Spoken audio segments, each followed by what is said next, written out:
and poisons like a viper.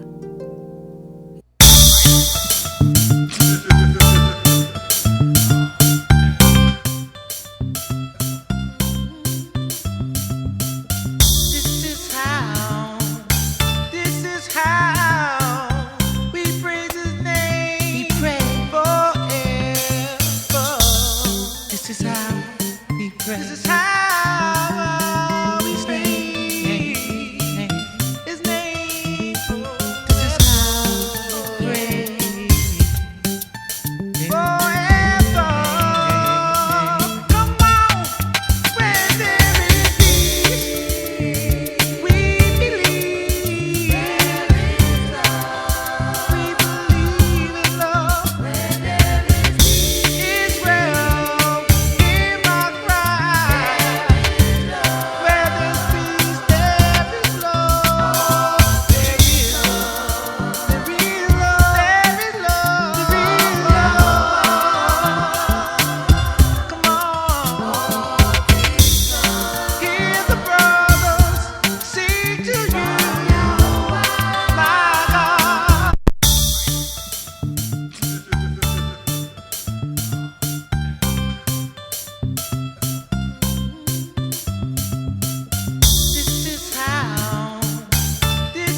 Shalom, shalom, shalom, family. Welcome once again to another Shabbat Night Talk. My name is Yehudah Lewy. I'm one of the teachers at Congregation BINAH CHOKMAH. And we're here on this Shabbat Night Talk, giving first and foremost glory to the God of Abraham, Isaac, and Jacob, the God of our forefathers, the God who brought us all here, the one who woke us up this morning, the one who allows us to have a blessed Shabbat day, to have the meal that we consume during the Shabbat day, and to be able to enjoy with our families and our loved ones. We give glory to the Creator of heaven and earth for all things and everything. We all must say hallelujah. I'm grateful to this great King for my life, the life of all of you, the life of Yisrael scattered in the four corners of the earth. And I pray that the Most High God, Creator of heaven and earth, continue to be with us all, protect us and guide us, keep us, and that the Most High God will continue to be with all of those who are ailing, those who don't feel that well, those who are incapacitated, that the Most High God be with them all and protect them. Giving glory to the Most High, King of the universe, and I'm thankful for this opportunity today. Give me 1 second here.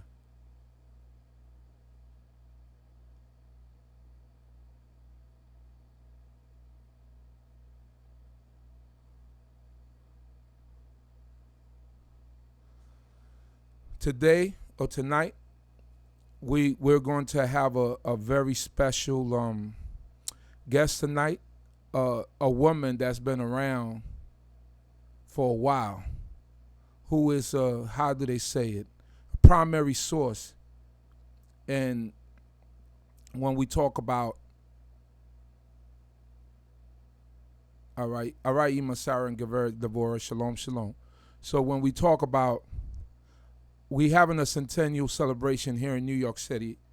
If you don't know what a Centennial is, that means we're celebrating 100 years of the community here in New York City being established by the chief rabbi, Wentworth Arthur Matthew.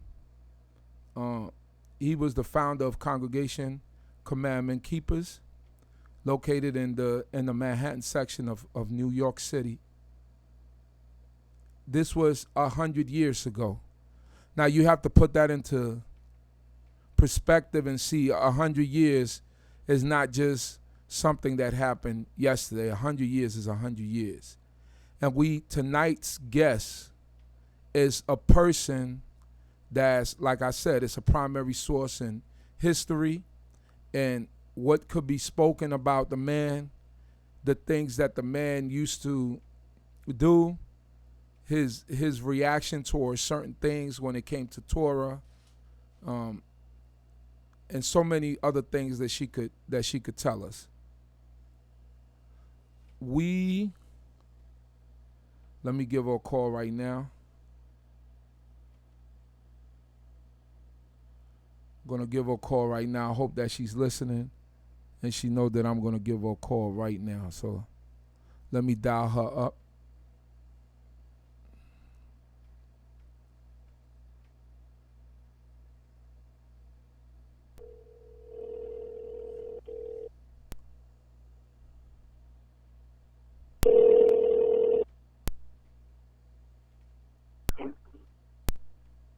Shalom, shalom, Emah. Shalom. Shalom. How are you?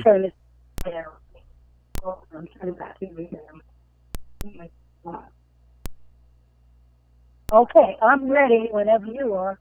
All right, I got you live right now here on the stream. How are you, Emah? How is everything with you? How is your health? How are you overall? I'm doing pretty good, as a matter of fact. My husband went into bed, which I'm glad of, because he doesn't come back out. He does that sometimes. So I'm hoping he stays in. Sometimes if he hears me, he gets curious, and he comes back out. But let's hope he stays in. Okay. Anyhow, aside from that, thank God I'm doing well. Aside from what I was telling you earlier, that's still a problem. But I'm doing fairly well, actually. That's a blessing. Good. So now what I was speaking to my daughter earlier, and one of the things she said you had wanted is for me to go over the Centennial week. Yes. Now, I don't know whether you want me to start. You want me to start there, or we want to talk about some other stuff? Well, we could start from the Centennial week because I was setting it up where I was telling the people that about the Centennial week and all of the events that are going to be happening during that week, and all of the things that are in store for that week. I was telling the people about your history with commandment keepers and your time spent there, and that you are a primary source in all things commandment keepers and Rabbi Matthew. So we could start with the Centennial celebration because that is something that's coming up. And I think it's important for the people to know all the events that are happening and everything that's transpiring throughout the week or the 8 days that are from August 12th to August 19th. Actually, it's 7 days. 7 days, I'm sorry. Right. 7 days, okay? Right. So what I will start there. We're going to be having activities from Monday, August 12th, straight through Monday, August 19th. And I'm going to start with August 12th. What's happening? Are you hearing me okay? Is there any feedback? I'm hearing you perfectly. Just make sure you don't have like the computer on with the volume up. Okay, yeah. I'm hearing you perfectly. Well, my computer is on, but I'm away from it. Okay. You know, it's in my living room. I'm in my living room. I'm not, I'm away from it. I'm a little away from it. Okay, all right. But if you're hearing feedback, it might be from that. So you might need to mute it if you got it, if you have it up. Yeah, okay. All right, okay. So I'm going to begin with the week. I'm going to begin with Monday, August 12th. That in the morning from 11 to 2, there's going to be a preliminary session. It probably won't last all that time, but we scheduled that time for people who are coming in or people who want to come by and kind of understand what the week is going to be about. That's going to be at the Adolph Hotel in Harlem. We try to keep most things in Harlem because that's where we began, and we want that energy. So at the Adolph Hotel, it's in Harlem. It's on Frederick Douglass Boulevard. To us, it's 8th Avenue. Those of us who were born and raised in Harlem, that's 8th Avenue. Right. But they call it Frederick Douglass Boulevard, and if you were to look up on the signs, you would see Frederick Douglass Boulevard. Okay. So we're going to have, that's just kind of an introduction. You know what a plenary session is. That's just kind of an introduction, and it's going to be at the Adolph. And that should last no longer than 2. It probably won't even last that long. Right. Now, there's a couple of events that are paid. I'll talk about those, but most everything is just come. Just come, there's no charge. Right. Now, the second thing that's going on that evening, from 5 to 8, at the State Office Building, there's no charge for that reception. Right. That's being presented by the Commandment Keepers Committee. They're having people just come in and come by and have some refreshments and mingle and talk, etc. That's from 5 to 8. Okay. The only thing to know about that, no charge, but if you're going to come there, you must have ID. Okay. To get into that State Office Building. That's important to know. Okay. Okay, so that's Monday. That takes care of Monday. Now, on Tuesday, in Brooklyn, this is one of the few things, well, there's 2 things in Brooklyn. On Tuesday morning, at Beth Shalom, right, there's going to be a Centennial breakfast hosted by Rabbi Baruch and his congregation. Okay. Okay, and that's another thing. There's no charge. As far as I know, let me say there's no charge. They might be asking for donations for that, but that's not something that we put down as a fee. Okay. Okay? And that they have down here, they said 9 to 12. So, TP, African time. So they're saying 9 to 12. I hear you. So it's somewhere in that neighborhood. Right. I tell you, here's what's funny about that. When I was in college, I had an African girl in my class. And I was talking about something, and I said, yeah, that's CT time. And I explained it to her. She said, oh, no, in Africa, we call that African time. So, in other words, whenever it starts. So they have from 9 to 12. Right. And that's the Centennial breakfast. Again, that's at Bet Shalom, 730 Willoughby Avenue. Right. Okay? So that's the only thing that's happening Tuesday on the schedule. Okay. Wednesday, though,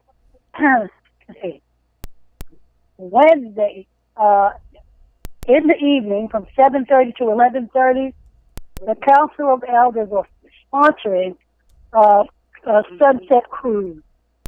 Okay? And that's going to be leaving from 23rd Street, East 23rd Street, in Manhattan. Right.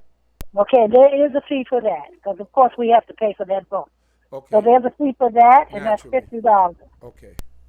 Okay, that's $50 for that. If people, I still have some tickets, but the tickets are limited in that we didn't get a large boat, we got a small boat. So if anybody's interested in that, they really need to let me know as soon as possible in this upcoming week. Okay. Because first come, first come. When I'm out of tickets, I'm out. Okay, because as I said, we didn't get a large boat. Okay. Right. And that's the Council of the Elders boat ride. So as I said, we have a lot of things planned for people to put. They can participate in everything, or they can participate in just what sounds good to them. On Thursday, that's Wednesday evening. That's the only thing that's going on Wednesday. Excuse me. What was supposed to happen on Wednesday that had to be rescheduled for Thursday is Rabbi Shalom Levy is facilitating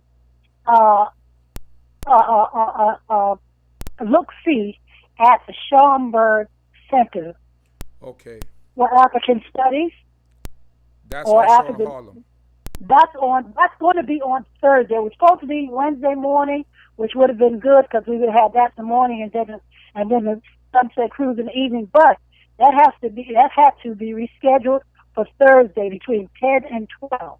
Okay. That's the only time for that. I was hoping that we would have that out for the whole weekend because, this is Harlem week. And I was hoping it would have been out for the whole weekend so that people can go at their own leisure. But we weren't able to arrange that. So it's going to be on Thursday morning between 10 and 12 at the Schaumburg. Look for Rabbi Shalom Levy, who will be facilitating that exhibit. We have a lot of stuff in there from our congregation. Right. And what I think he may also be collecting stuff because we try to get more stuff in the museum in Washington and more stuff for that exhibit. Okay. The Smithsonian, right. This is the Smithsonian in Washington as well as the Schaumburg. Right. Right. Okay. We're trying to have, and we are welcoming people who feel that they're part of our community to come and participate and bring stuff. We'd be happy to, display whatever you have, have it put in actually to the exhibit. Okay, so that's Thursday. Thursday is a long day because right after that, the Vision Council is having their event. Another thing that's no charge. That's no charge. The Schaumburg, of course, is no charge. The Vision Council's event is no charge. That's going to be in Harlem at the Jackie Robinson Park on Grandhurst Avenue. 89 Grandhurst Avenue. Now, that's going to start like 1 o'clock in the afternoon, and it goes to 8 o'clock. It's in 2 parts. The first part, they're calling a family reunion and get-together. Just come out, if you want to bring some lunch. It's like a park facility. Bring a small park, not a big park. And bring your lunch, bring your chair, sit out, just if it's a beautiful day, just have a good time. Starting at 4 o'clock is their concert, and that's scheduled for between 4 and 8 o'clock. The spoken word, singing, etc. Right. That's Thursday. So Thursday is the longest day. Okay. People might want to partake of the whole day, or they might want to break it up and come, to part of things. So again, I'm going to say Thursday again because there's so much going on.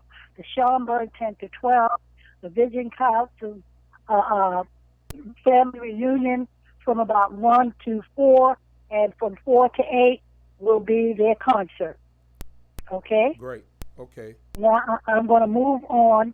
That's Thursday. I'm going to move into Friday. Friday is going to be really busy kind of, because Friday morning from 10 to 1, and we're probably going to be on time with this because, again, this is in the state office building, and we have to be in there and out.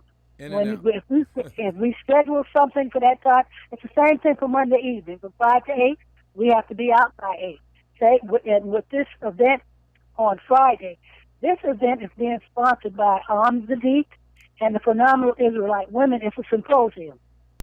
Okay. If people want to come to that. Again, you need ID to come to the state office building. Okay? Okay. All right. So that should be a very interesting event, we hope. So that's Friday in the morning, or actually it's in the morning till about mid-afternoon. And then, of course, Friday is Erev Shabbat, so they're going to have plenty of time to go home, relax, and prepare for Erev Shabbat. Erev Shabbat is going to be in Brooklyn. So we do have two things in Brooklyn. The first thing, as I said, is going to be the Centennial breakfast, and the next thing is going to be Erev Shabbat in a temple called Bet Elohim, but this is a Garfield temple. Right. Remember that congregation, Bet Elohim Garfield Temple, and that's 274 Garland Place. If people need more information, we'll give more information, but basically, I'm just, giving it out. So that's where Erev Shabbat is going to be. Okay, on Friday evening, they have from 6 to 9 p.m. Great. Okay, and Shabbat is going to be at the same location, the Bet Elohim Garfield Temple, 274 Garfield Place in Brooklyn. And they have they didn't give me the times for that. There are a bunch of times for different times, prayers, and they have it pointed out. I'll look for it and please do, because the paper I have, I don't have it on there. Okay? So that is, now, I don't know if this is going to happen or not. Rabbi Baruch had been speaking about this. He wanted to do something with the young people. And I have on my paper, which is not the most updated paper, Saturday evening. Wait a minute, I'm sorry. I talked about Saturday daytime. Saturday evening, they talked about, we would need to get more information about that. They talked about maybe young people would want to do a party or something that evening. Right. I don't know if Rabbi Baruch ever finished organizing and finalizing that, because it's not on my paper. Okay, but it might have just been a suggestion, and they might have not had time to really put it together. Okay? And then finally, on Sunday, August 18th, is the Centennial Gala from 5 to 10 in Harlem again. Right. The Alhambra Ballroom, and that's 8th Avenue and 126th Street, 2116 Adam Clayton Powell Boulevard. Okay. There's a ballroom there, and that's from 5 to 10 p.m. Right. And that will end pretty much the festivities. And then Monday, August 19th, if somebody is around, they don't have to work, we're going to have the clothing plenary session. And that's it, at the Adolph Hotel. Okay. So I have Deborah Mack saying that there's a registration for Shabbat, and you could contact her. So obviously, if you're coming, Deborah Mack is on the screen. You could, get her information, and then after Shabbat, she'll be able to let you know. There's a registration. Exactly. There's a registration for Shabbat. Exactly. Also, there will be 2 events on Saturday night. This is what Deborah Mack is saying. There will be 2 events. She would know about that. Mm-hmm. Right. So you could, there. I'm going to post up all the stuff. There's a commercial that I created.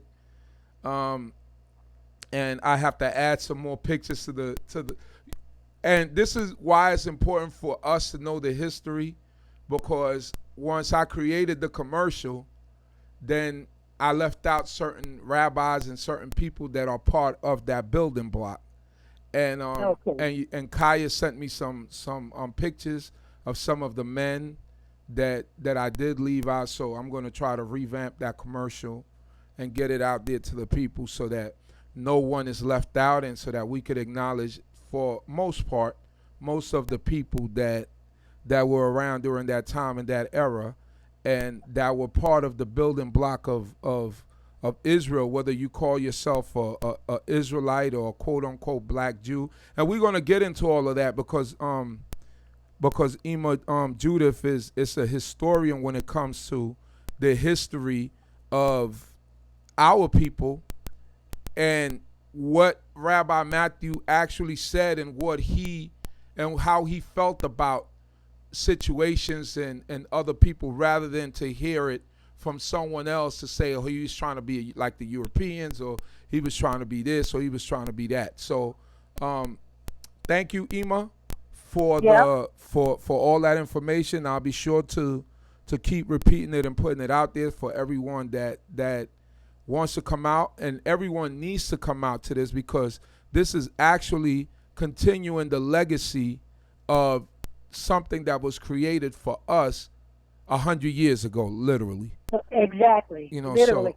So and actually, just keep in mind too, as far as I know, the only two paid events is that boat outing, right, and the gala. All the other events we talked about should be no fee. Okay. Should be no charge. Okay. Okay. So Deborah Mack put up her email, Deborah at BINAH, that's DEBORAH at BINAH, BNAI -ADATH.org. All right, so that's Deborah Mack at BINAH.org, BINAH-ADAT.org. So that's for everyone out there. It's written in the stream and in the comments, and you can follow and get in contact with Deborah Mack that way. So now, Emah, let's start from the beginning. Okay. Can I say something before we start? I just want to say this. I am feeling very pleased about this whole thing, because we have managed to connect with a lot of Israelites that we either didn't know, or we really hadn't been connecting with over the years. And with this coming up, I feel that we have gotten in touch with a lot of people. We've got the participation of many of our family, our mishpacha, and I'm very pleased about that, because that's always an issue. Over they're Jews, they're Israelites. First of all, I'm going to start right here. Let's go, Emah. First of all, we always understood and knew that we were Israelites. Those, people think we Jews. Some people call themselves that. Sometimes, if I'm explaining to an African American person, I don't even do this with white people, but if I will say, trying to explain who we are, I would say, yeah, we're Jewish. The only time we use that terminology, because a lot of African American people have no understanding of anything beyond that. Right. But when you're talking to anybody else, we know full well we're Israelites. As a matter of fact, that's how we were taught in Commandment Keepers. Not only were we taught we were Israelites, we were taught we were African, black people, before the 60s. That's very important to know. Right. Do not ever forget that at the time that these people came about, in 1919, moving into the 1920s, etc., Garvey was very much in the community. Right. You see, Harlem, as I like to always let people know, was a state of mind. It wasn't just a place. So people understood very well. People identified with Africa, and we knew that Israel, the land of Israel, was in Northeast Africa. Okay. The teaching that went on in Commandment Keepers wasn't just pointing to Deuteronomy 28. Deuteronomy 28 was the beginning.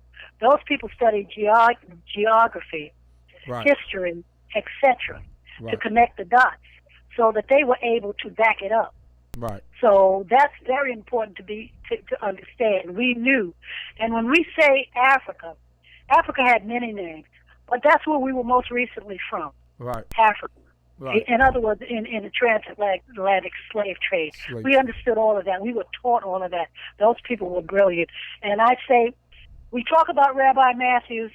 However, I call those people our elders of blessed memory, because Rabbi Matthews did not do this by himself. Absolutely.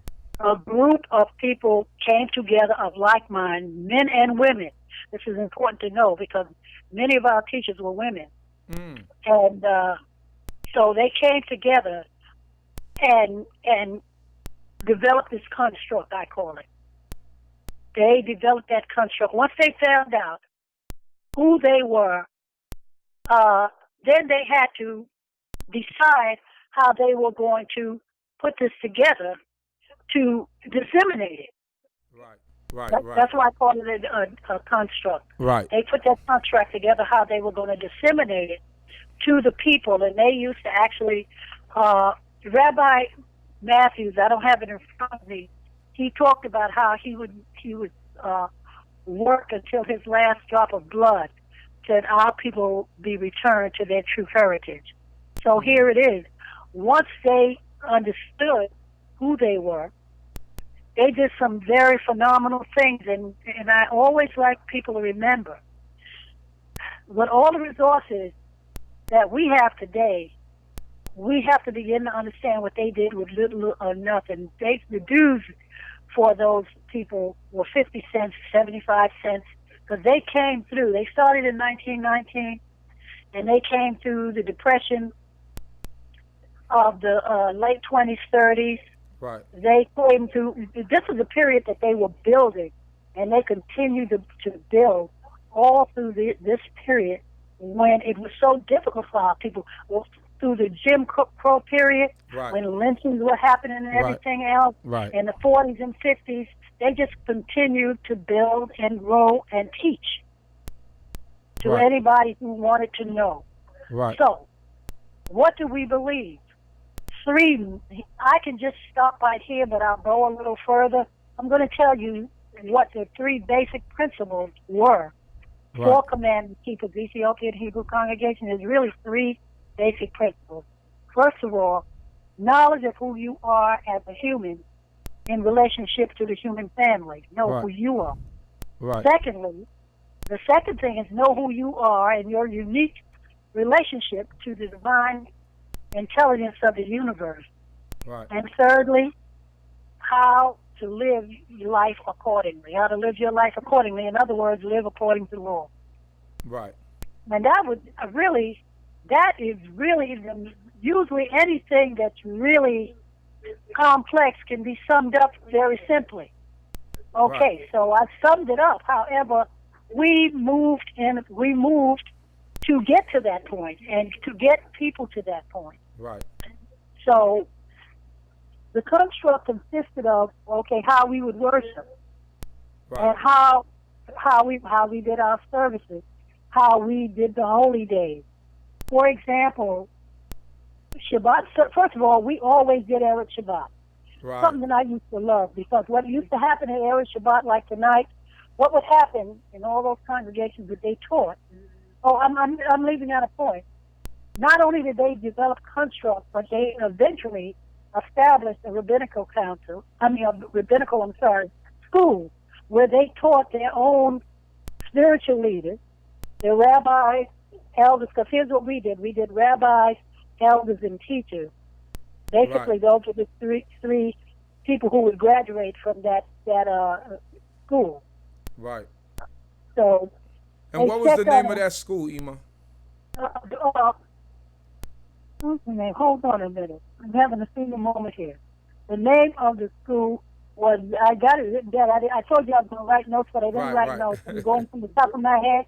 It's the rabbinical. It was the rabbinical academy. The rabbinical academy. The Israelite rabbinical. Yeah. Hebrew. We always use Hebrew Israelite. I'll explain why that too. We always use Hebrew because that was the connection to Africa. Right. So they always use Ethiopian, which how they connected to Africa. And don't forget, Rabbi Ford had a particular affinity to Ethiopia, where he wound up going back and living out his life. He and his wife, right, and establishing a school for the Ethiopians over there. So they always connected to what they used to call Colossians, Yisrael. Right. Okay. Right. And I like to tell people, a lot of people like to kind of make Rabbi Matthews and Rabbi Ford kind of like, sort of like, not a rivalry, but that was never the case. Right. But sometimes people like to present it like that.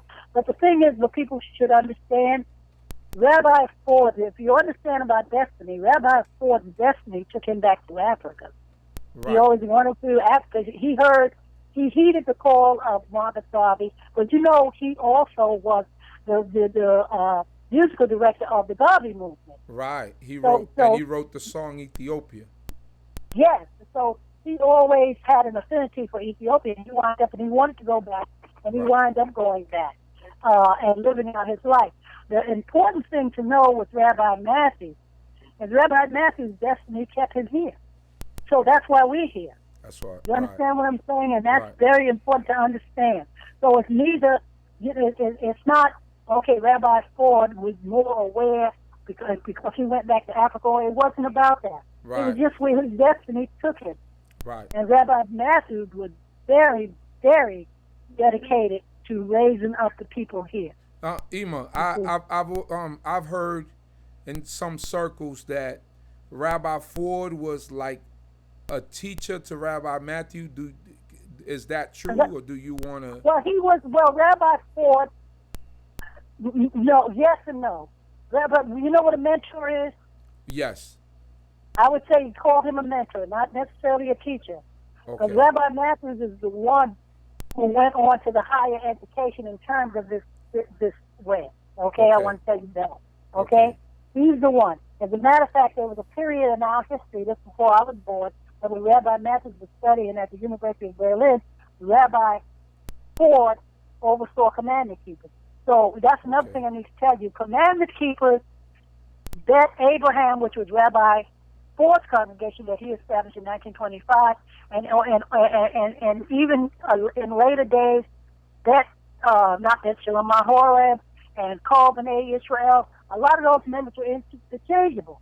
Right. They started as commandment keepers, but some of them were Bet Abraham members, and some of them in later years became Nahora's members, and also Call B'nai Yisrael members, but all those are commandment keeper people. Okay. So keep that in mind. So I have to say yes and no to that, and try to be as honest as I can about it, because he was more like a colleague and a mentor than exactly his teacher. Some people feel it depends on how you look at it. Right. Because I'm sure he might have introduced him to some things. Right. Especially since he was so into the Garvey movement and stuff like that. But the Garvey movement, again, you know that the Garvey movement did not accept Judaism as their main faith. Right. And Garvey did that for a reason. Right. You know what I mean? He actually said they would have no religion. Right. In terms of, organized religion, that was. Right. So, so I think people might think that Rabbi Ford was more Afro. I don't like to say Afrocentric, African-centered, but I don't think he wasn't. Right. He was absolutely not. It's just the way he approached life and what he thought. Rabbi Matthews didn't think it was necessary to, like I said, to go back to Africa. Okay. Yeah, because I could imagine that he would say something like, then what happened to the people in this captivity? Are we going to just forget them? Well, that was exactly his thinking. Right. Like I said, his destiny was to raise up these people. Right. And then another thing he used to say all the time, because a lot of people like to talk about Rebbe Matthews, but they never heard his words. Right. One of the things he used to always say, he said, the Most High promised us anywhere. He didn't feel a need to go back to Africa. These are his exact words, because he always said, the Most High promised wherever you set your foot would be yours. These were actually a quote from him. Right. You see, that was actually a quote for Rabbi Matthews. Okay. So, having said that, I hope that clears up things a little bit. Yeah, yes, Rabbi Snecker, he had a Snecker from Ethiopia. Rabbi Ford arranged that. All right, what is that? Can you repeat that word? Your Snecker is like your degree, your rabbinical degree. Okay. It's like your rabbinical paper.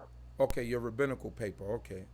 Yes, and everybody who came out of the Hebrew Israelite college were legitimate. And once they established their college because of his papers. Right. they were legitimate, so that you could marry people legitimately and do whatever things that spiritual leaders do. Right. A lot of people nowadays are spiritual leaders, but don't have the papers won't stand up in the court. In the courts, right. The papers, people coming out of that school, their papers stood up in the court. Right. Okay, that's important to know. Right. These are things I know. Right. You know what I'm saying? Because my father came out of that school. Okay. Okay, Rabbi Samuels came out of that school. So that's kind of how it went.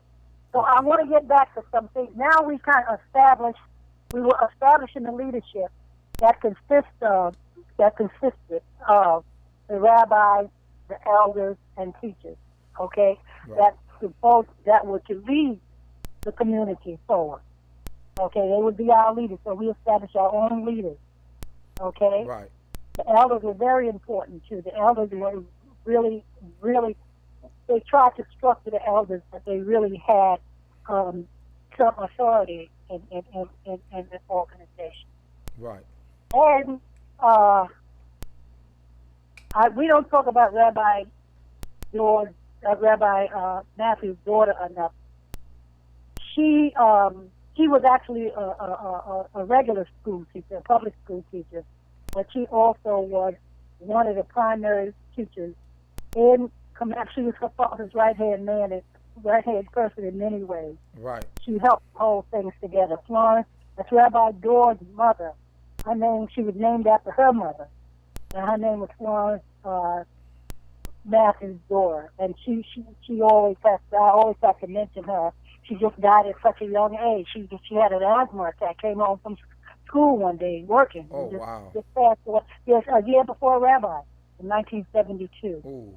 Oh, that was really something that was very tragic, but it kind of took something out of him, too, because he and his daughter were so close. He had 4 children. He had his oldest son, who was named after him, Arthur, who was born in the islands, who came here with him, he and his wife. Right. And the young son came here together. Then Florence and her brother Joseph and Sammy, they were all born here. And they all lived in Harlem. Right. Until the end. What island did that the chief rabbi came from? St. Kitts. St. Kitts. Okay. Mm-hmm. Okay. St. Kitts. So, okay, but his background was African. Okay. Okay. Okay.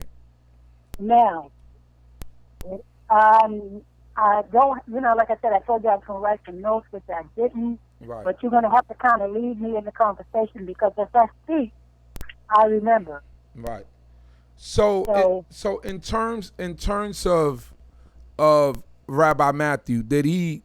I don't know if you will notice, did he always have knowledge that he was an Israelite, or did he come from maybe being like from Christianity and then somewhere along the line? Okay. He did, and that's something we never hide that. Right. We never hide that. Yes, he did. As a matter of fact, they were Hebrew Pentecostal. Hebrew Pentecostal. Okay. So he had some idea. Right. That's why the transition was so easy. Right. They were Hebrew Pentecostal. Marvin Gaye's people were that too, Oh, his father, right. Yeah, but they stayed in Christianity. Okay. But the original name of Commandment Keepers was Commandment Keepers Ethiopian Hebrew Congregation Faith of Jesus Christ. Right. Here's what that was about. Let me tell you what that was about. That was their hook. Right. They had to let the people know when they started teaching early on that, and Rabbi used to say this out throughout the years, if you say you follow Jesus Christ, you would be following him right into the synagogue, because that's who Jesus was. Right. This is what's his word. So yes, originally, because sometimes people whisper about that. Well, we were taught early on, because I was born in that congregation, born and raised in that congregation, and taught by some brilliant people. And so we were always taught, we don't need to lie about that. That was part of That was part of Shuvah. That was part of our coming out of the darkness into the light. So yes, absolutely, they were Hebrew Pentecostals. We never lie about the people who lie about it. Really don't understand. Right. They don't understand what that was about. I have another question for you. The man that's known as Abba Bibbin or Pop Bibbins, I'm gonna tell you about Pop Bivens. Yeah, how was he a member, or did he frequent commandment keeper? They were early commandment keepers because nobody really had that going on in Harlem but us. Right. You understand? So Pop Bivens, Albert Bivens, as a child growing up, I used to say, because they taught us to be respectful, Rabbi Bivens, but in my later years, I think he never came through the college. Right. I think that he learned some things, but he never graduated. He never got papers. So nowadays, I call him Elder Bivens. Elder Bivens, okay. Yes, that's him, Elder Bivens. And it's something about that went on with Elder Bivens, why he kind of dropped off, that I will not talk about on the phone because everybody is listening to this. Okay. And I don't want in any way to kind of diminish him. Okay.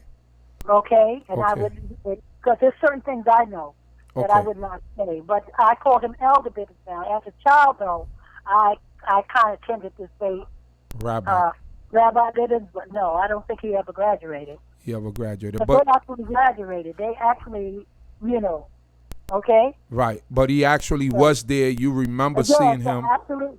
Right. Absolutely, he was part of Commandment Keepers, yes. Okay. Now, I don't know what he knew before he contacted Commandment Keepers. Right. I don't know what, I'm not going to say that. Right. I was a child or even not born when he first contacted them. I don't know. Okay. Yeah, I'm just trying to show that there was some type of unity or some type of Absolutely there was. Yeah. Absolutely there was. And I heard as a little child, children can be nosy sometimes. Right. And they're probably having a conversation about Elder Bivens once. Right. In terms of him having fallen off. Right. Okay, and that's what I will not share. Emah, I have another question. Did the rabbi ever aspire to get acceptance from the European community?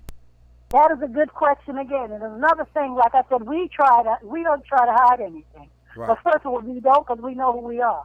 Right. So we don't try to lie about who we are. Right. What happened with that situation? Rabbi Block was a good friend. He's a European Jew. Right. He was so impressed with Rabbi, and he really had a genuine affection for Rabbi Matthews. They became friends.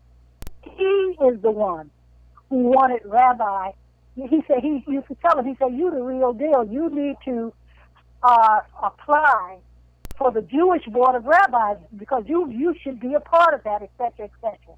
After much cajoling and trying to get Rabbi, and this is an absolute true story. After much cajoling and pushing and trying to get him to become, not to leave our situation aside, but to try to get him to be part of a larger body. Right.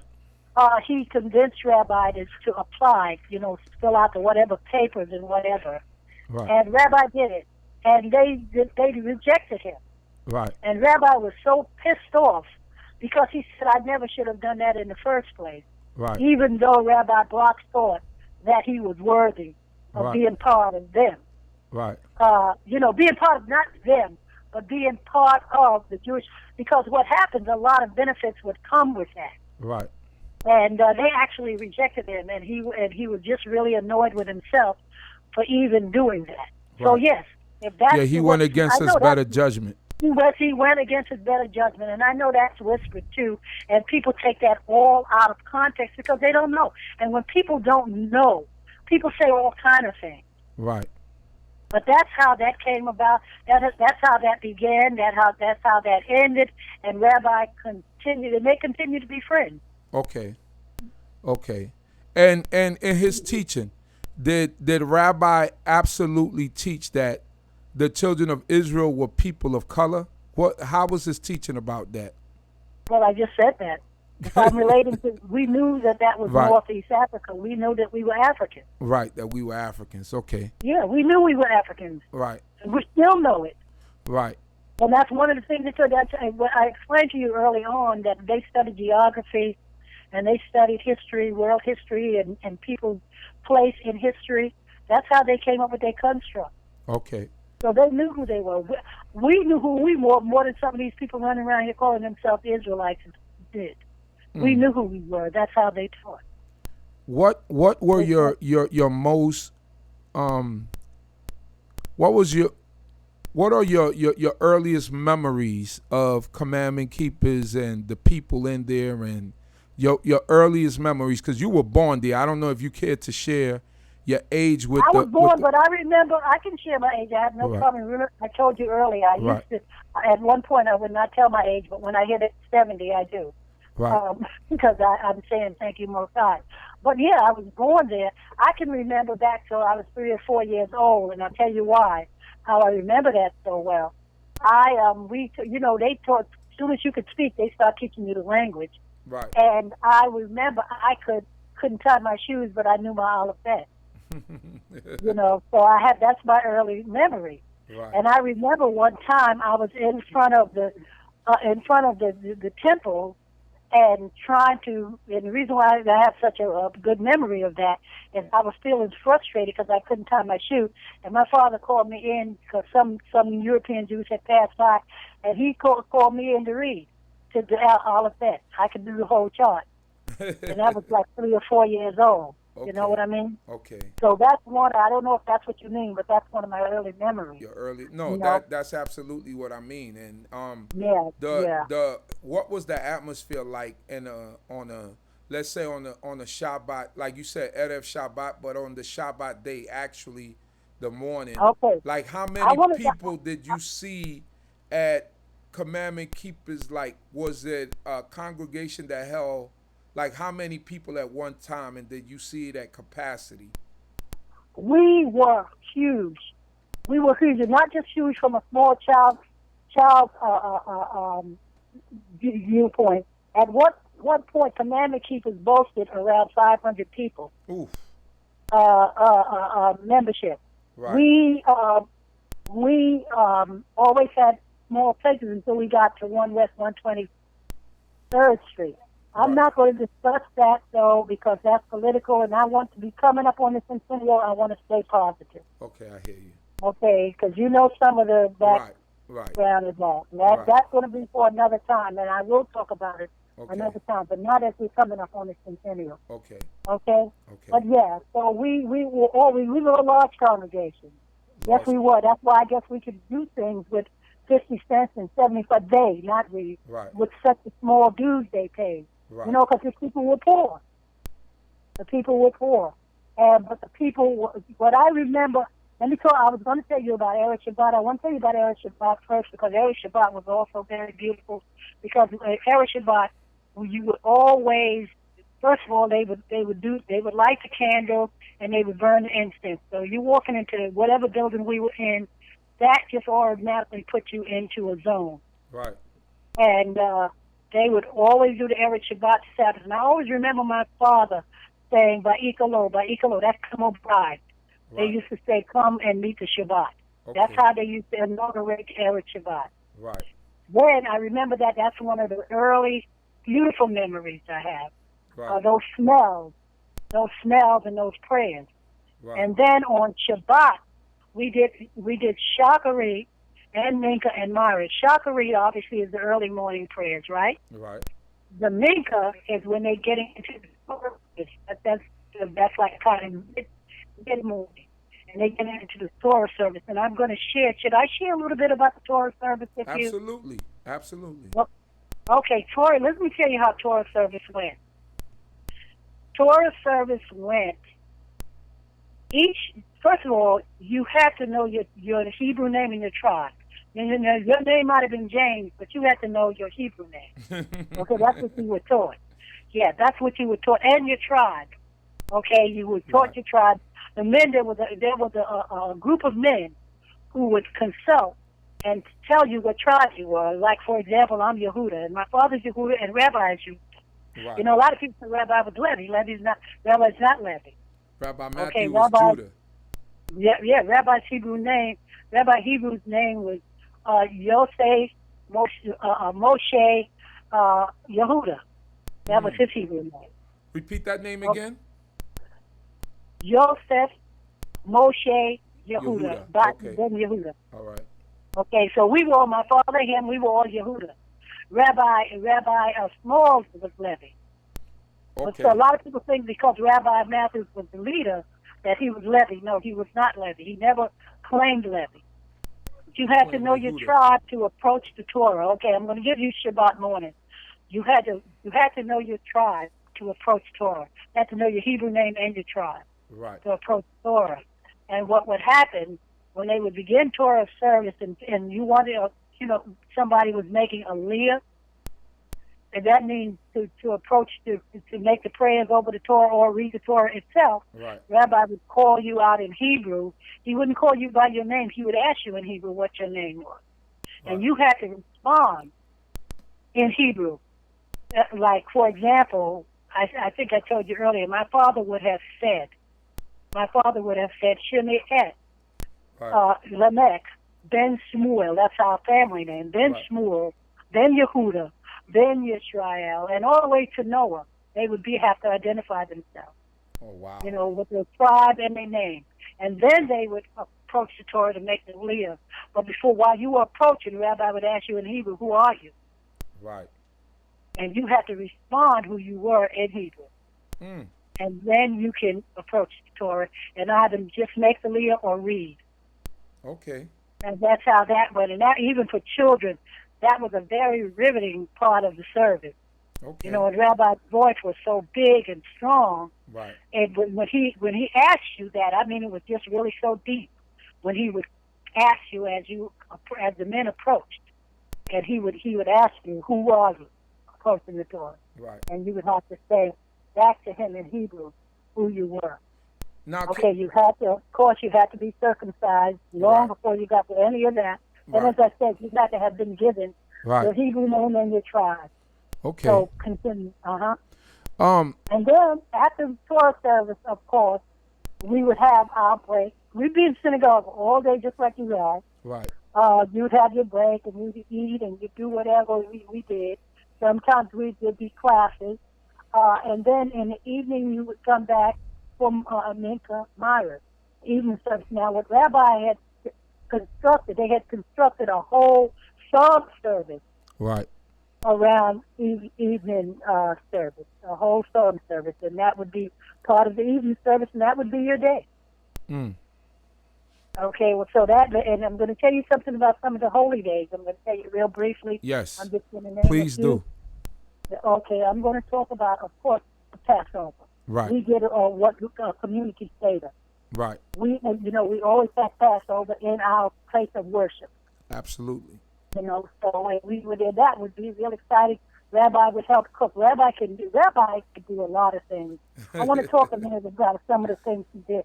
First of all, he had carpentry skills. And the Aaron Kodesh, where we housed our Torah, he actually made that. Beautiful piece of work. The ark. He built the ark. ark. The ark. He built the ark. Wow. He actually built it with his own hands. He also could paint. So what he would do, he also painted the windows wherever we were. He painted the windows. He painted the windows, and in the last place we were, the doors. Right. And in bright colors. And here's what he said about that. He had like the yellow and blue and colors like that. He said the reason why he put those colors, he said, because people who would come be unfamiliar with the neighborhood, they can recognize that this was an African synagogue by the colors. Right. So that's why he painted those windows and things in those type of colors. Okay. So that they could recognize it from that. Okay. You see. So I was telling you about he should do a lot of things. So he would oversee the cooking for and help cook for Pesach. And here's what we would do: we would have a Pesach, and then the week of CHOKMAH was so exciting, and I can remember that even as a child. So here's what would happen on that week: the first day of CHOKMAH, they would have a variety of food. And they call it Feast of Unleavened. Right. So a lot of foods that we would have to eat, we would be allowed to eat during that week. Right. So you would learn that way. They had a lot of ways to teach you. And so you would learn that way. So we had a lot of different foods that we knew that we could eat during the week of Pesach. Right. On that good, it would be like a lot of food, big feast, okay? And almost the whole week of CHOKMAH, there would be something going on. There would be classes and things of that nature going on. Firstly, they would meet with the women, a class with the women that Rabbi would oversee, and then there would be a class with nothing but the men. And then you had to be, a girl, for example, would have had to have begun her menstrual before she could come into that particular class. Because that class is specifically for the women. Right. So once you came to that point, you were allowed to come in that class, and you'd be so excited when you become a girl, when you were a girl, to be able to find out what the grown people are talking about. Yeah, that's about. I mean, they were no joke. Right. You would be so excited to know what the grown people were talking about. You know, when you were allowed to come in that class, and that's kind of how the whole week went. Teaching and meetings and stuff the whole week of CHOKMAH. So it kept the people very much connected and involved. That was how the Pesach went. I'm going to tell you how Sukkot went, for example, because that was another exciting holiday for the children. And that holiday, what the men and the boys would go out, and they would collect branches. Right. And bring them into the temple, and they would hang them. We still do that today. You still do that? Okay, yeah. They would hang the branches in the synagogue, and then we would we had a table in the front with all the fruit and produce and everything, and then they would hang certain things on the branches. Oh, beautiful. I think that's a beautiful thing. That's exciting. Yeah, we still So that's what we did. That was so just to name two of the holidays that was so memorable, you know, as a child coming up. And can you tell me about when you said that Rabbi was sick, and he was, you know, it was the year prior to him passing away, which was 1972. I'm sorry, you breaking up a little bit? No, I said you told me a story earlier about Rabbi being sick and still being able to function and do his right. What they used to do, on Yom Kippur. Yom Kippur was very austere. And I'm going to tell you something else about Yom Kippur. Commandment keepers did not fast the children. Okay. They did not. You had, at a certain time during Yom Kippur, let me just say this and get this out of the way. During Yom Kippur, at a certain time, the children under a certain age were taken downstairs to get their soup. Because we would always start off with their soup was fabulous too. They would be taken downstairs they would be in service. Right. At a certain time, they would be taken down to eat. Right. And they would eat their soup and their challah before service was ended. Right. Okay?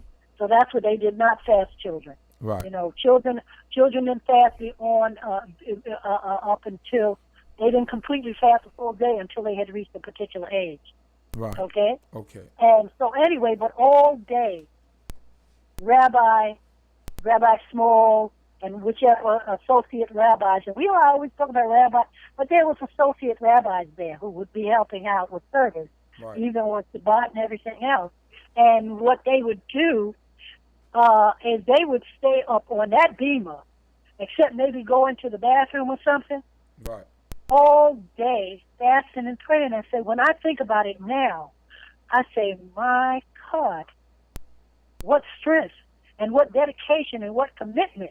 Right. And we would be in the women and the men set separately.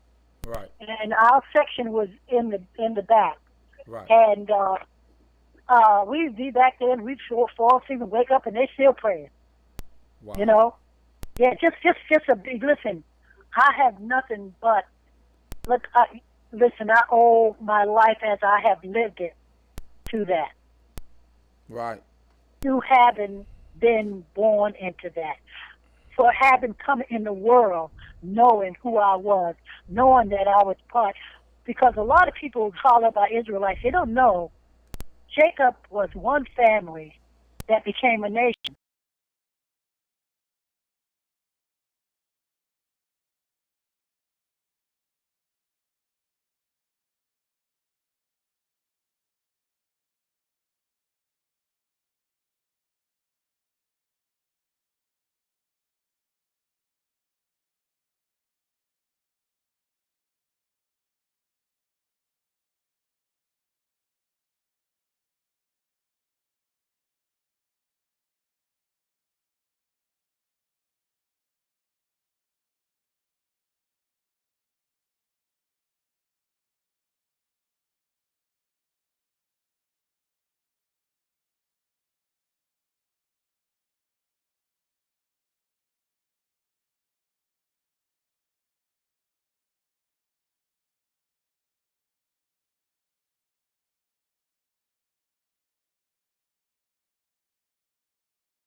Shalom, shalom. Hold on. Let me just.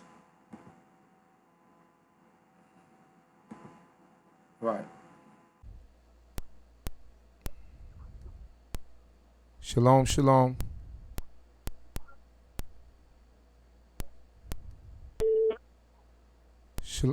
Shalom. Hold on for a second. Don't hang up, Emah. Hello? No sound, Chief. Yeah, I'm trying to reestablish it right now. All right. Ta-da. All right, shalom. Shalom, shalom. Hello? You're Yeah. not talking to me, are you? I'm here. Yeah, I'm talking to you, Emah. I think I reestablished it. Just let me make sure that everything is good. All right. I just want to make sure that can everybody hear us? If you could hear me and Emah, Judith, can you please just give us a 1? If you could hear us both. Emah, Judith, can you speak to into the microphone and can you continue about the rabbi? Okay, I'll continue. I was talking about Rabbi Yirmiyahu. I'm talking about the first strain of those rabbis, Rabbi Yirmiyahu Yisrael, Rabbi McLeod, who established with Rabbi Yirmiyahu Yisrael, called B'nai Yisrael in Harlem, Right. before Rabbi Yisrael went to Brooklyn. Rabbi McLeod and his whole family. And Rabbi who is Rabbi Yisrael? Rabbi Yisrael is Yirmiyahu. Okay, so he was originally known as Rabbi Wilkins. That's his name, yes. That's his name he was born with. Right, he was born with, but his Hebrew name was Yirmiyahu Yisrael. Yisrael, Okay, exactly. Gotcha. Of Benny Adat in Brooklyn. Benny Adat. He went to Brooklyn, but he had worked initially, because a lot of those rabbis kind of paired off, paired up. Right. So he had worked initially with Rabbi McLeod and called B'nai Yisrael in Harlem before he went to Brooklyn. Okay. Okay. So Rabbi McLeod, I mentioned him, Rabbi Yirmiyahu, Rabbi Samuels, of course, Rabbi Dorset, Rabbi Moses, who a lot of people felt he favored Rabbi Matthews. Right. Rabbi Marshall. Right.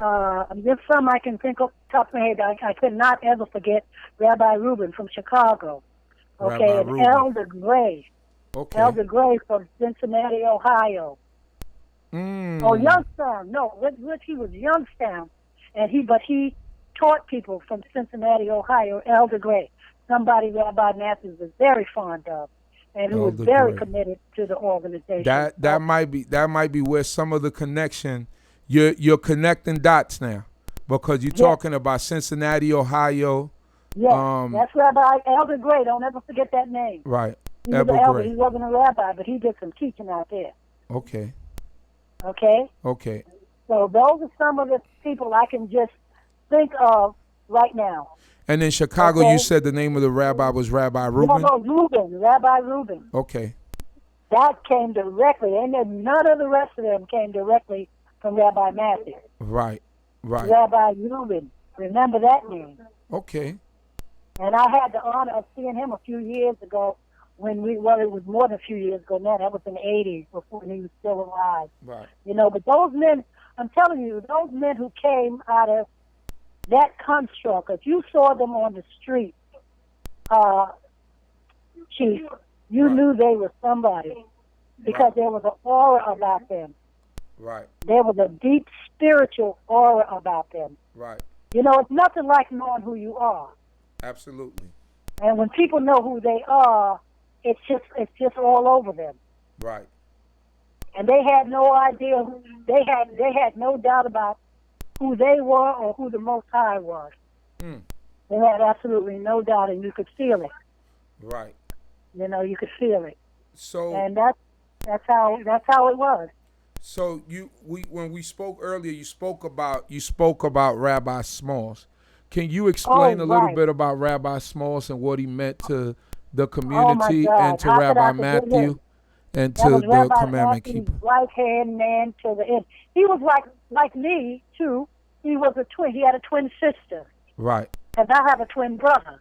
Okay. And he had a twin sister. His family was original commandment, those elders of blessed memory. Right. And he and his sister was part of the congregation, and he always was very loyal. They just had kind of like a real connection where, like you said, they balanced each other. Right. They balanced each other very much because Rabbi Smalls was very spiritual and very, he didn't say a lot. He did a lot. Okay. But he didn't say a lot. Rabbi Matthews, like I said, Rabbi Matthews was tough. Right. And a lot of people, why some of the falling out came, because the rabbi was brutally honest.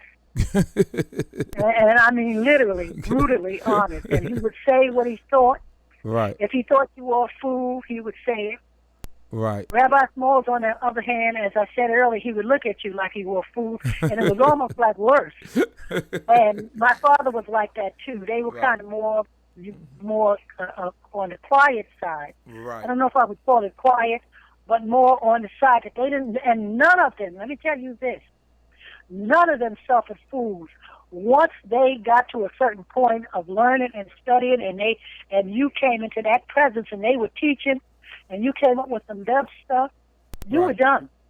Yeah, they didn't. They didn't suffer fools because so much was at stake. Because you have to remember the times they came through. Right. They came through, like I said, the Great Depression. Right. They came through serious times. They came through serious times. Serious stuff. Right. The Jim Crow era and stuff like that. When you walking around saying you are who you are, and you didn't have time to play with folks. Not only that, why they didn't have time to play with folks? Because they had a knowing of who they were and who God was. Right. And so they didn't have time to play with you if you could take it or leave it. So Emah, they had a knowing. This is very interesting because Commandment Keepers was functioning during the 60s, and in the 60s there was like a revolution amongst black people in America. People went back to more of the dashikis and the Afrocentric, right? Yeah, and then the Black Muslim movement arose in Harlem real strong. How did the Israelites in that time get along with the Black Muslims in that time in Harlem? How was the relationship? Did Rabbi Matthew have any type of relationship, perhaps like with Malcolm X or with any one of those leaders? No. Okay. Absolutely no, he didn't. No, I can just say it in a simple word, no, because they understood and knew who they were. Right. They knew and understood who the Muslims were. Right. They had no animus toward them. Right. But they knew that wasn't them. Right. And they really didn't give them a whole lot of thought. Maybe some of the younger members might have been interested and gave them a look, but the older leadership just really didn't give them that much of a thought. Okay. Because they knew who they were as Israelites. You understand me? And they knew who God was, and they know even though the Muslims, I'm not saying who they call Allah is not God, but they had a different understanding of God. Right. Right. Okay, so we basically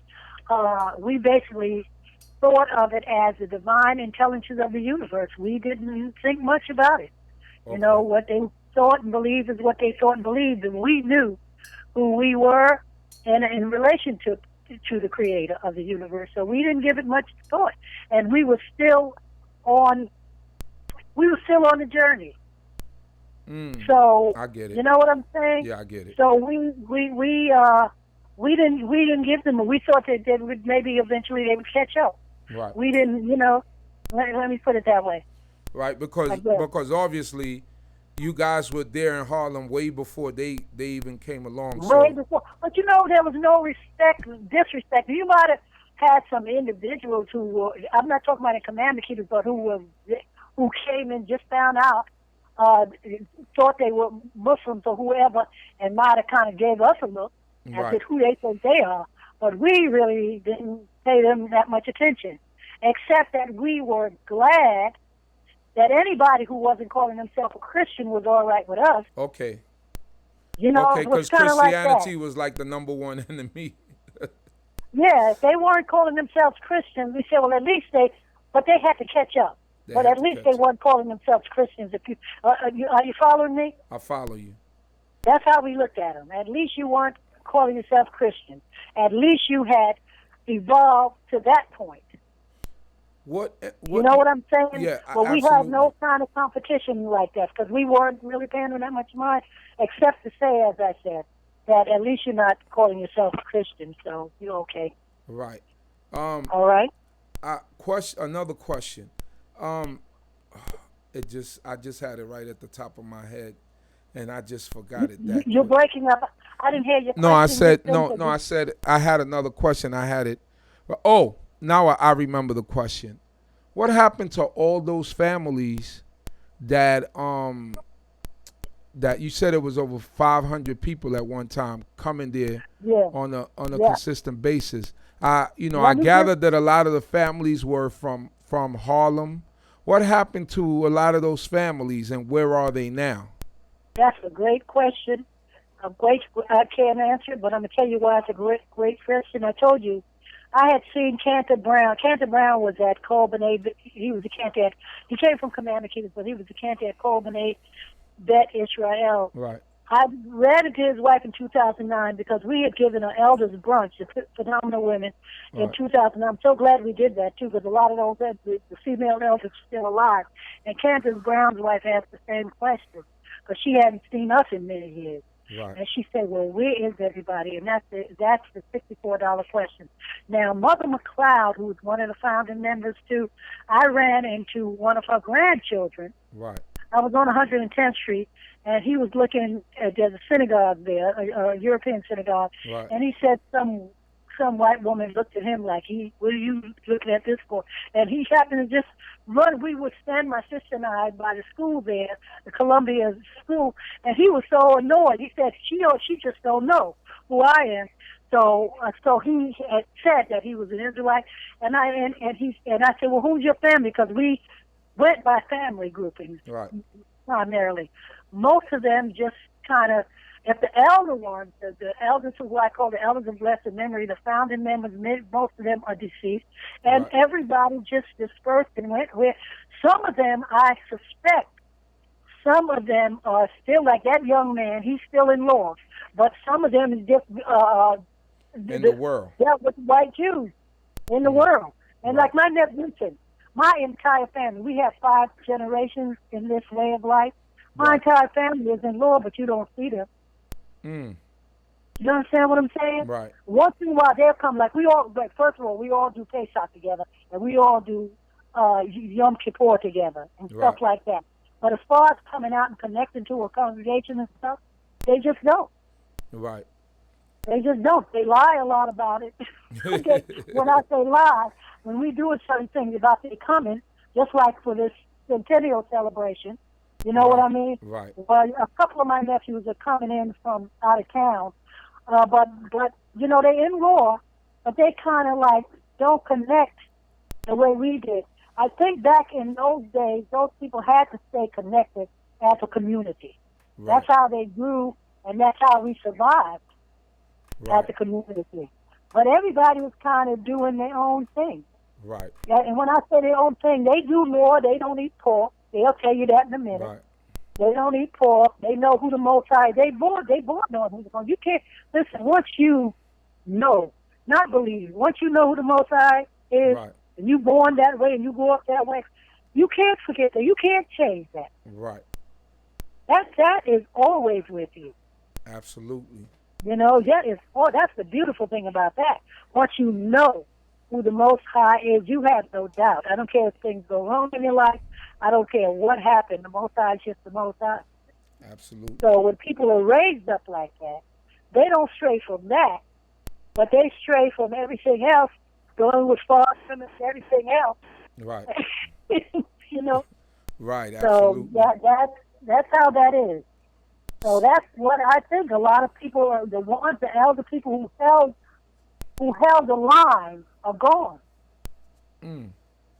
And the other generations, that's another reason why a lot of people know our family. Because our family pretty much, you know, stayed Of course, Rabbi Dorme's family, they in law.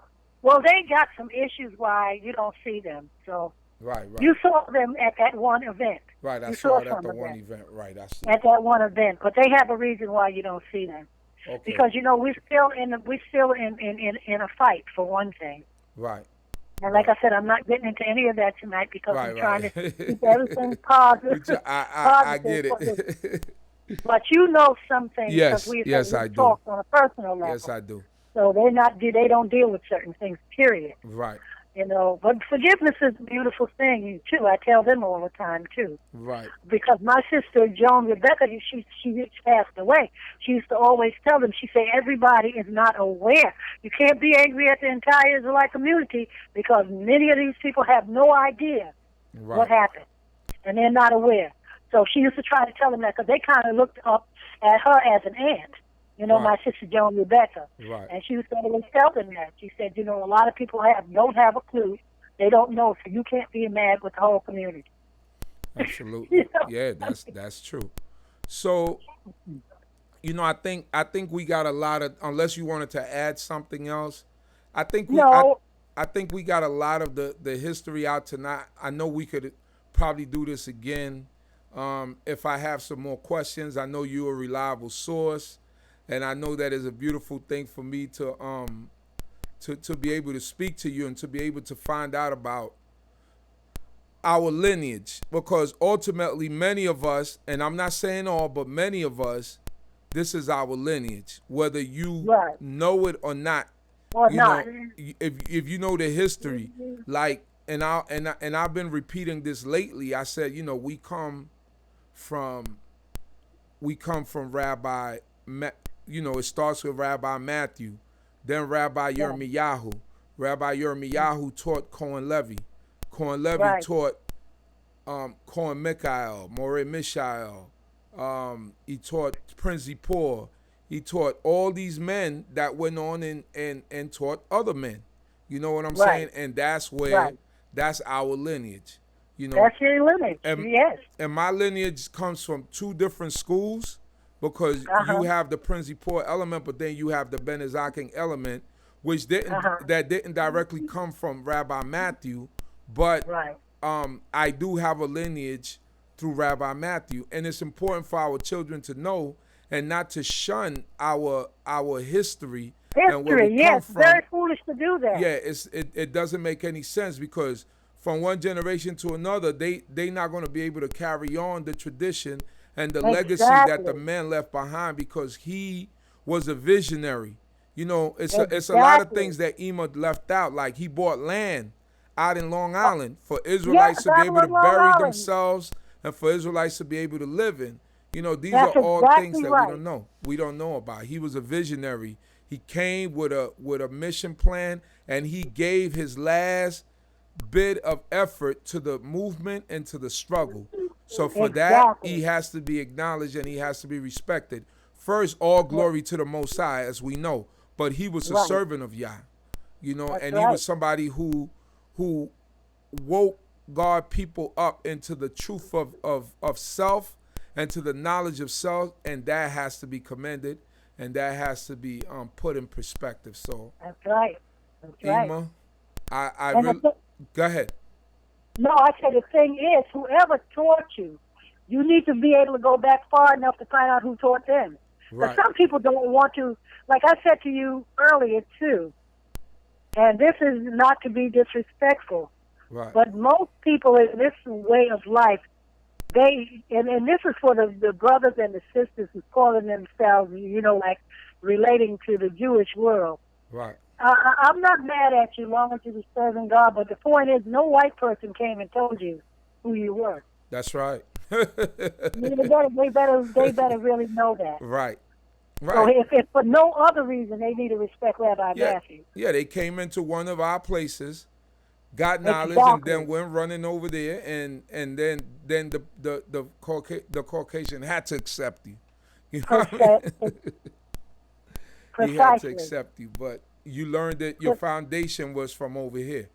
That's right.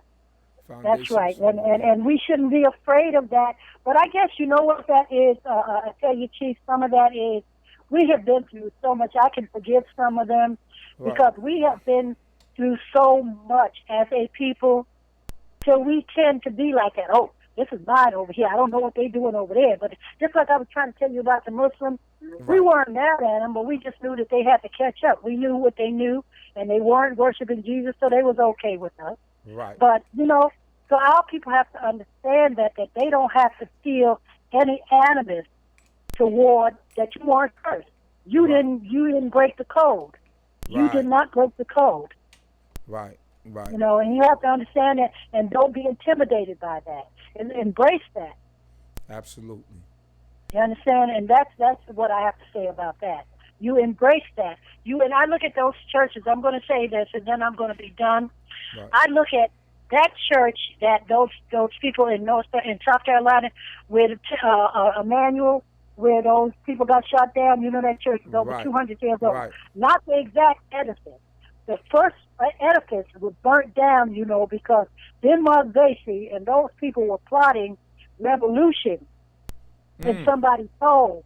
And they burnt that church to the ground. And you see that church was raised again over 200 years. We need to stop, and we need to understand legacy. Absolutely. Okay? I just want to say that. We need to understand and stop being insecure about it. Because that if that church is 200 years old, those people who thought to bring that back and bring it to what it is today, they weren't the original people. Absolutely. Okay? But there was that seed there, and they understood legacy. Right. Those Christians down in South Carolina, and that church where they went up and shot up those 9 people, that church is 200 years old. Wow. Okay? We have to begin to understand that and be proud that we can have a touchstone for something that's 100 years old, okay? Because we were black before the 60s. We knew we were black. We weren't starting to call ourselves black in the 60s. Don't care what we wore. We knew we were African. And on that note, Emah, I appreciate you coming on with us tonight. And if anyone else comes up with anything else, I'm going to I know during that week you're going to be busy, but I'm probably going to get a chance to sit down with you on camera, and maybe during one of those events where you just laying back, and I just want everybody to know that me and Emah share a birthday, August 6th. And tell them we will cut you. Yes, we will cut. We got similar spirits. She works hard and keeps working. That's the same kind of spirit that I have. So once we found out that we shared birthdays, Emah took a liking to me, and we from there has been to the moon. So I thank you once again, Emah, for joining us. You're very welcome. And you're very welcome. If I need anything else from you, I'm sure that I could give you a call. Okay, do that. Shalom, okay, shalom. Shabbat shalom. Shabbat shalom. So there you go, family. That's Emah Judith. I didn't want to keep her up too long, and I'm also tired. So I think we got a lot for tonight. If you had any more questions, you could text them to me. You could email them to me or whatever. At 3476-2290. You could text me your questions for her, and I'll have her on another day because it's easy to do the interviews this way. She gave us a wealth of history tonight, and she's a straight shooter, as you can see. She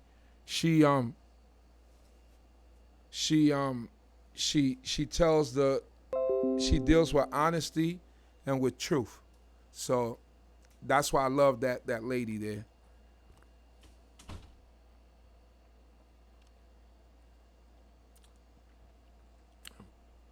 And she doesn't sugarcoat anything.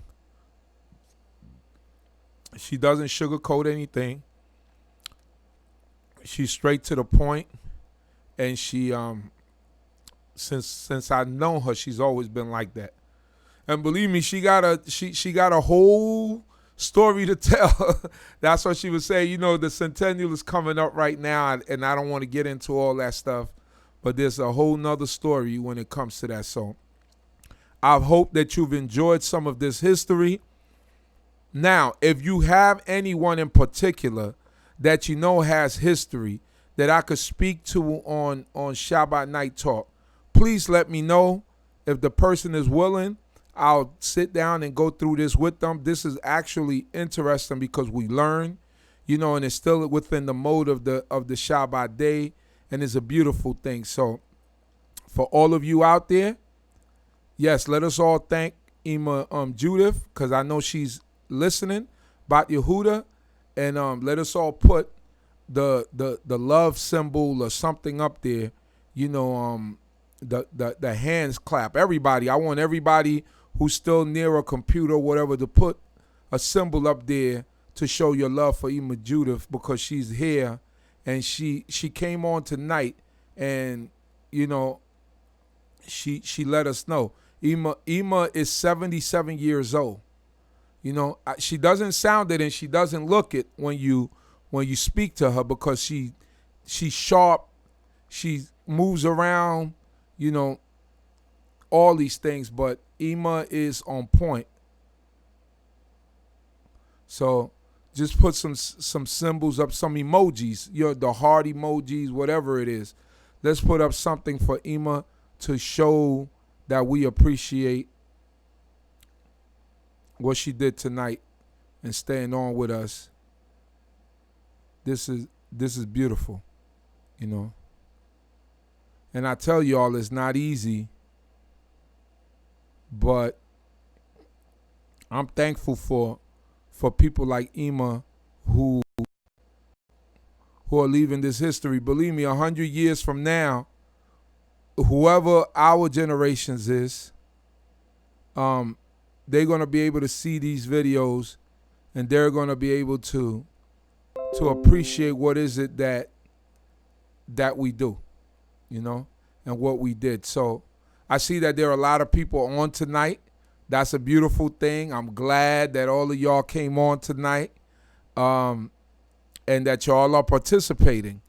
I see that y'all love history.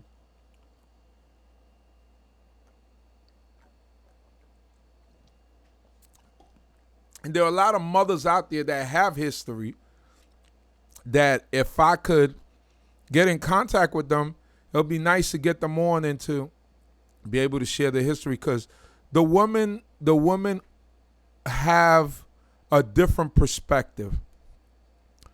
Sometimes when you're sitting in the sidelines, you get a clearer view of what's happening rather than when you're up on the podium, speaking. So the sideline sometimes is a little bit better, because you get to analyze things better. That's why they say, like, bench players become better coaches than the stars, right? Because the bench player, for most part, he's watching the game, he's seeing strategy, he's seeing how the game flow goes, how he gets to see that on a daily basis. The star is actually on the floor dealing more with reactions and moving and just working off instincts, right? So those are the different things that we see. So thanking the Most High God once again, as her daughter Kaya is telling me that I did a great interview. Kaya Baker, my friend. Great interview. So yes, that's my lady right there, Emah Judith. So once again, Torah Most High for this holy Shabbat day. We'll be seeing all of you again in the AM right here on the D.C.B. channel. May the Most High God, King of the universe, bless each and every one of us, cause us to have a beautiful night of sleep, and shalom, shalom. Hallelujah.